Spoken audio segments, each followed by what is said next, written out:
Hey guys, it's Bear. It is Tuesday, March 31st, and last week was my 5-month on T mark, so I wanted to do something a little bit different for this video. I've been talking about this a little bit in other videos, training martial arts and staying in good shape when starting testosterone, so that's what I wanted to talk about.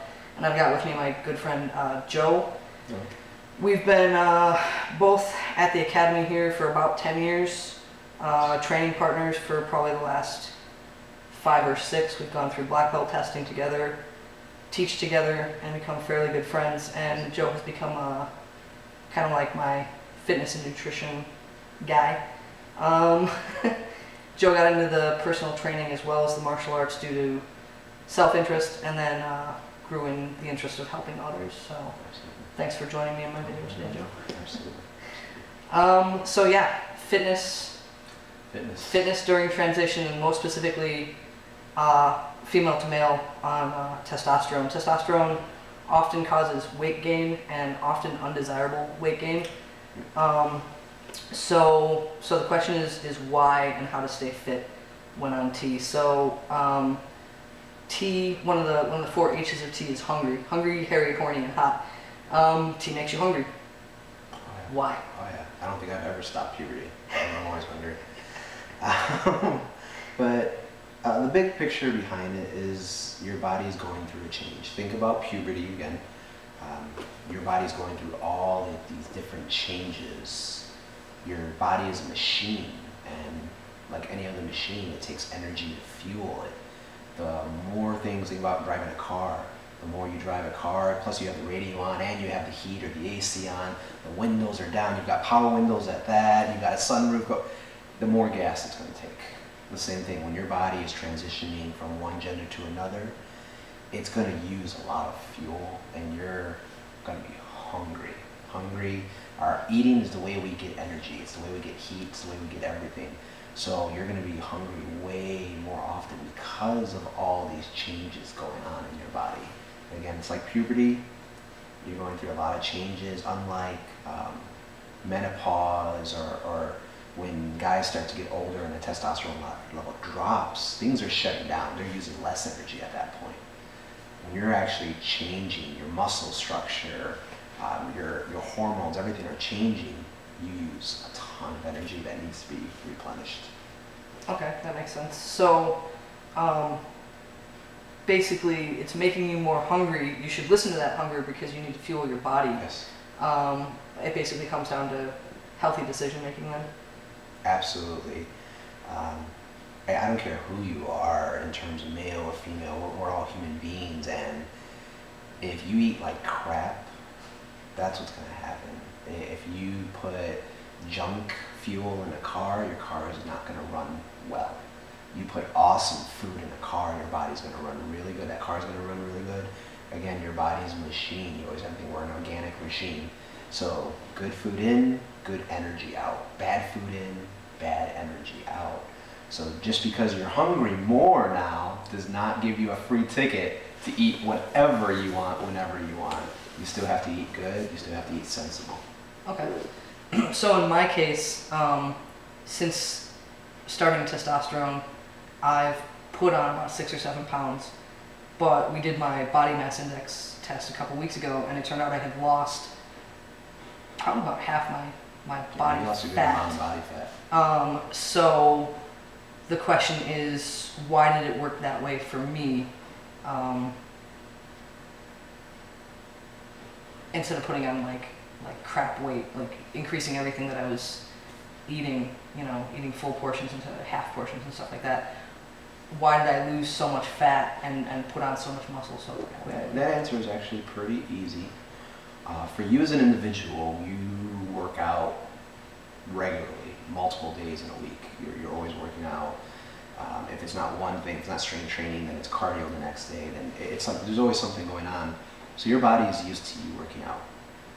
The change in your weight is mostly due to your hormonal change, and your body is identifying more as an XY chromosome than a double X chromosome. So as guys, most people know this already, guys tend to be bulkier. We have that bulk strength. sometimes we're just all blah, we're big bulk, like Hulk, right? Whereas a female body, some do get big, but for the most part, most females have a certain type of frame, certain type of body, and the way the muscle wraps around the body, that way the muscle fibers are, is a little different. Guys' muscle fibers are thicker in bulk, so we tend to be a little bit broader in the shoulders, everything else. So for you, a lot of your change in terms of the body fat loss was either breast tissue or abdomen or certain areas that women tend to hold, maybe even their thighs, tend to hold weight more so than men. For the average person transitioning, what they're going to see is, depending on how they eat and how often they work out, the scale is going to lie to you. The same thing as if you weren't going through a transition, the scale lies to you regardless. The scale is used for reference. It's not used to tell you how well you actually are. And that's where the body fat testing comes in. Women need more body fat than men do. That's a given. Look at gymnasts. Gymnasts are not able to have a menstrual cycle because their body fat is below a certain level. So the body goes into a safety feature and says, I do not trust you to bear a child. So it stops the menstrual cycle. Okay. Breast tissue. Look at gymnasts. There's no big chested gymnasts out there. They're usually smaller chested. What is the breast mostly made out of? Is fatty tissue. Yeah. So when you transition, you're going to lose a lot of that fatty tissue. It's just going to burn right off you. And that's where a lot of that heat you're going to be feeling on a regular basis is just your body, your metabolism different, everything's different. So you lose a lot of body fat. And if you're working out regularly and eating sensible, you're going to notice your weight will go up in terms of muscle, and it will go down in terms of body fat, just naturally through the process. And that happened really quickly for me. I'm theorizing it's because my metabolism was already at a certain level, and then I added even more metabolism to it. You're already at this level here in terms of the way you treat your body. Right. And then when you went through and started taking tea, it was an easy just switch for your body. For someone who's not working out regularly, not eating properly, when they go through transition, they may not see it. Everyone's different. They may not see it the exact same way. And that's why it's really important to, I'm not the healthiest eater in the world, but to make sure that you are eating proper and that you are doing something for your body in terms of working out. Okay. And so for someone like myself who did experience that good, takeoff in metabolism, keeping these same results is a matter of just healthy decision making. What did you call it? Not dieting, but it's a lifestyle change. Okay. That's really what it is. It's you got to make the conscious nutritional choice to, this is what I'm going to do, and this is what I'm going to stick to. In terms of, like I said earlier, it's not a free ticket to eat whatever you want. Even though it feels like that, it feels like you can eat everything in the world. Everything in the world, yes. It's not a free ticket. Okay. And then alternately, trans males specifically, because we're talking about testosterone, Yes. who are already overweight, Mm-hmm. how can they approach starting T and losing weight as opposed to starting T and maybe gaining more fat as they get hungrier? In theory, it's easy. Like anything else, it's easy.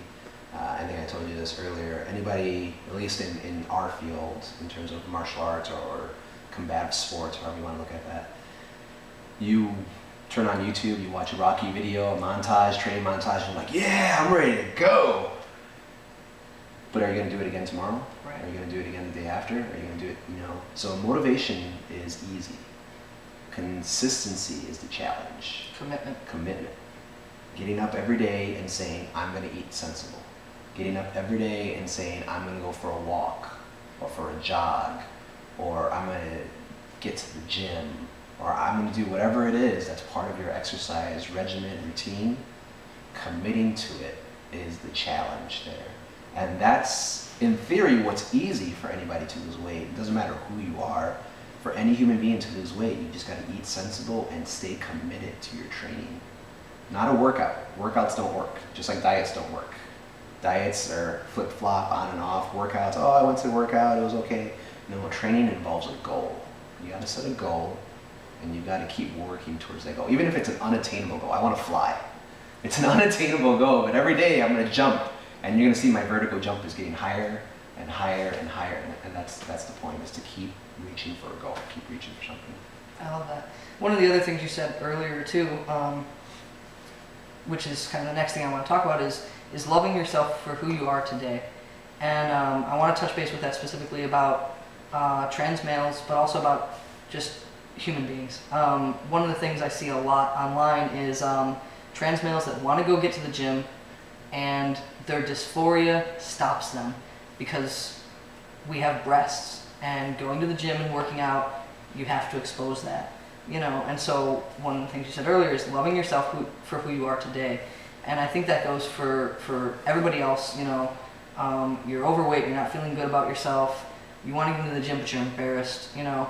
But specifically for trans males, dealing with the dysphoria of going in, putting on a sports bra and working out. And I love what you said. Just love yourself for who you are today, with the expectation of who you will be in the future. You know, for me personally, I wear a binder pretty much all the time except for when I'm sleeping and when I'm working out. It's just not healthy to wear it when you're working out, guys. Don't do it.